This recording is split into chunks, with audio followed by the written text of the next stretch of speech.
नमस्कार प्रिय विद्यार्थियों,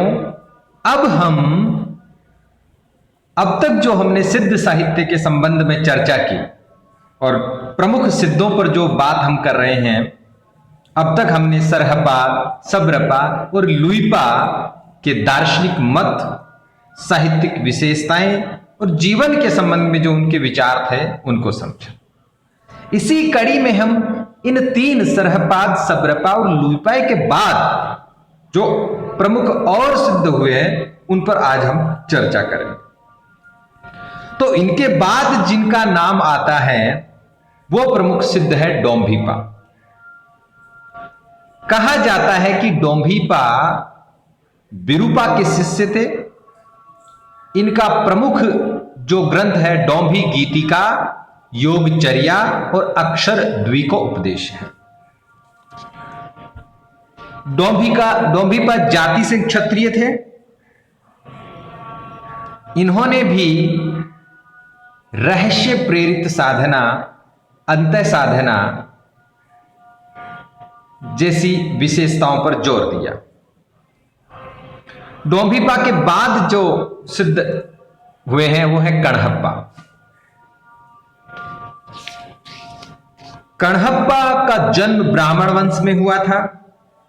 समय लगभग 820 ईस्वी के आसपास माना जाता है। क्षेत्र इनका कर्नाटक कहा गया है। इनके गुरु का नाम जालंधरपा था। कणहप्पा ने भी रहस्य परक बातों के माध्यम से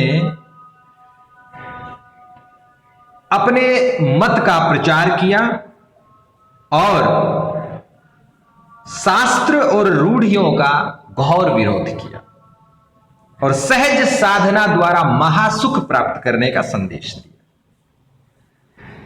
कणहप्पा के बाद जो प्रसिद्ध सिद्ध हुए हैं वो है कुकुरिपा। यह भी कहा जाता है कि कपिलवस्तु के ब्राह्मण थे। इनके गुरु का नाम चरपटिया था और यह भी कहा जाता है कि इन्होंने प्रसिद्ध 16 ग्रंथों की रचना की है। कुकुरिपा ने जो सबसे अधिक जिस बात का जिक्र किया, जिसका संदेश दिया, वो था सहज जीवन। कुकुरिपा ने अपने ग्रंथों में इस बात को सिद्ध किया कि जीवन जीने के लिए और महासुख को प्राप्त करने के लिए, और यह भी कहा कि मृत्यु के बाद जो मोक्ष है उसकी अवधारणा सही नहीं है। इसी जीवन में सहज रूप से जीवन जीना ही महासुख है और यही मोक्ष है। मृत्यु के बाद का जो सिद्धांत था उसका उन्होंने खंडन किया।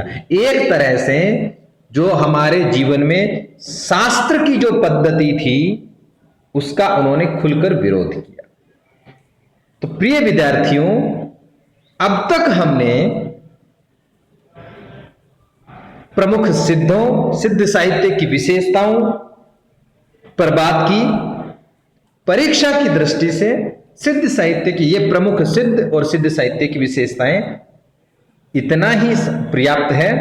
बाकी जो इन पर जो वाद विवाद हुआ है वो आगे कभी बड़ी क्लासों में उस पर चर्चाएं होती रहेगी। तो आज की इस क्लास में इतना ही। बहुत बहुत धन्यवाद।